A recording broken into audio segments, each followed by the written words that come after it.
Salam sepak bola ya. Akhir pekan nanti udah mulai untuk liga-liga Eropa ya, dan ya waktunya bagi para penggemar sepak bola, khususnya penggemar Liga Inggris dan Liga Spanyol, bahwa nanti akhir pekan sudah mulai. Nah, di sini gue akan memberikan preview secara menyeluruh tentang dua liga ya, yaitu antara Liga Inggris dengan Liga Spanyol.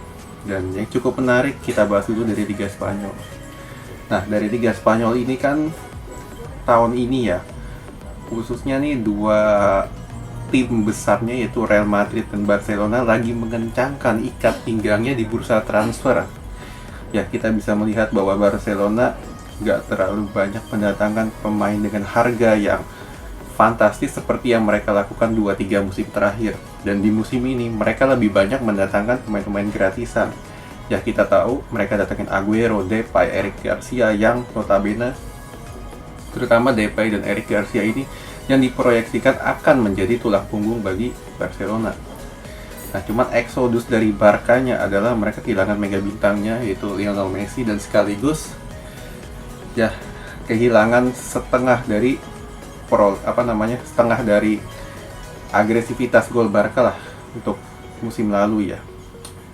Nah, lalu yang kedua dari Real Madrid. Nah, dari Madrid pun sama, kehilangan seorang figur kapten yaitu Sergio Ramos, dan juga back sentral mereka yaitu Rafael Varane. Jadi istilahnya Madrid di musim ini kehilangan dua back andalannya sekaligus. Nah, lalu Madrid musim ini juga kembali nggak mendatangkan banyak pemain, cuman mendatangkan satu nama besar yaitu Alaba dengan gratis. Dan ya seperti yang gue udah bilang, Madrid ini lagi ngambil ancang-ancang lah untuk bisa mencari celah di musim ini. Upaya mereka adalah menggait salah satu tujuan transfer mereka yaitu Mbappe dari PSG yang harganya kalau gue bilang fantastis, 120 juta euro dengan hanya kontrak tersisa 1 tahun. Nah, terutama dari Madrid dan Barca di musim ini. Kalau untuk Madrid, gue belum melihat secara permainannya karena ya Ancelotti nggak jauh beda lah dengan yang sudah mengandalkan satu playmaker.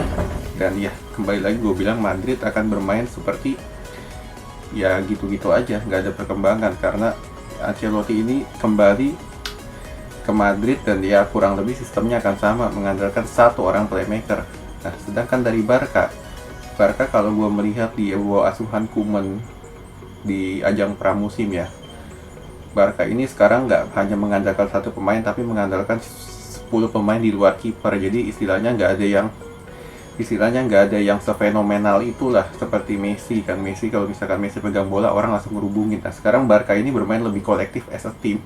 Justru ini yang kalau gue melihat akan lebih berbahaya untuk Barca musim ini.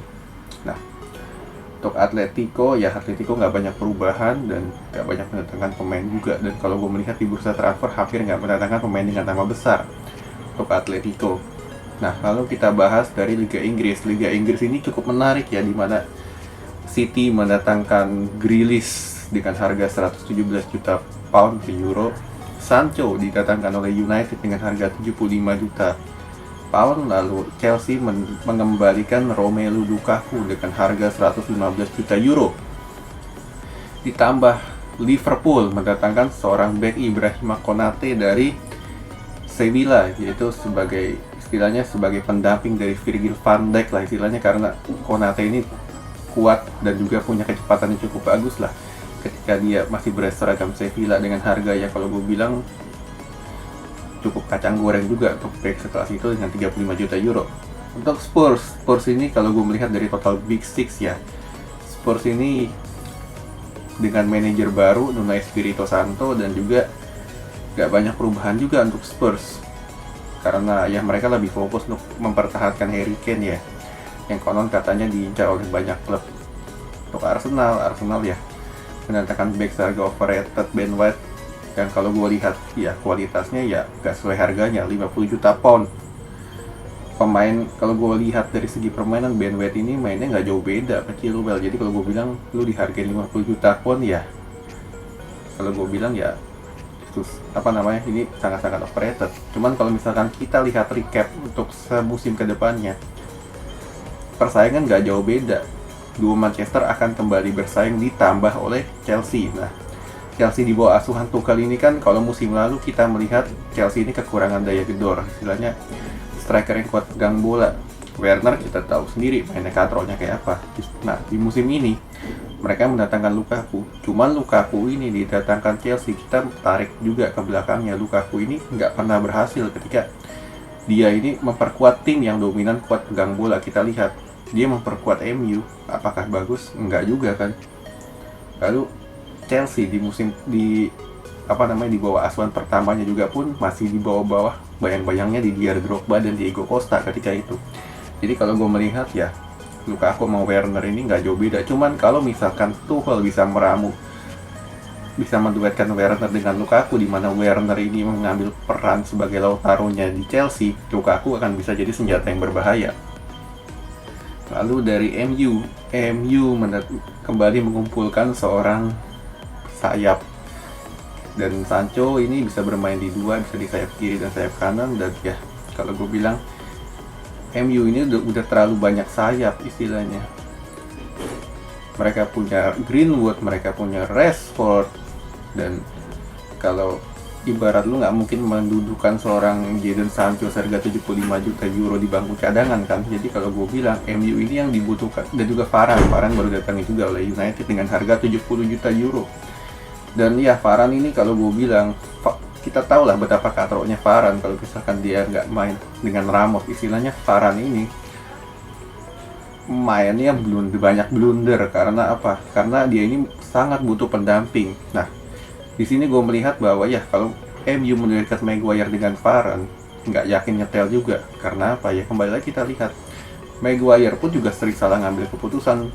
Dan ya, Maguire dengan Varane kalau misalkan diduetkan ya, gue nggak bisa berharap banyak juga. Justru di sini gue berharap bahwa United harusnya bisa mendatangkan satu striker lagi, karena kita tahu Rashford up and down. Cavani, yuk bisa membayangkan Cavani main 38 match? Nggak mungkin. Jadi istilahnya permasalahan United di musim ini akan kembali sama, nggak punya striker. Lalu City pun sama juga, nggak punya striker. Cuman Pep ini gue rasa akan lebih sama mengandalkan yaitu dengan musim lalu, yaitu dengan false nine. Kalau misalkan mereka gagal gait Harry Kane untuk musim ini, jadi dengan formasi andalannya Pep 4-2-3-1 atau 4-3-3 dengan Grealish, Kevin De Bruyne dan Mahrez, gue rasa Sterling akan didorong lebih ke depan sebagai false nine atau Kevin De Bruyne. Lalu dari Liverpool juga gak jauh beda, cuman mendatangkan satu orang pemain, dan ya, tandemnya Virgil van Dijk, dan kekuatan Liverpool akan kembali bergantung dengan trio depannya Mane, Salah, Firmino.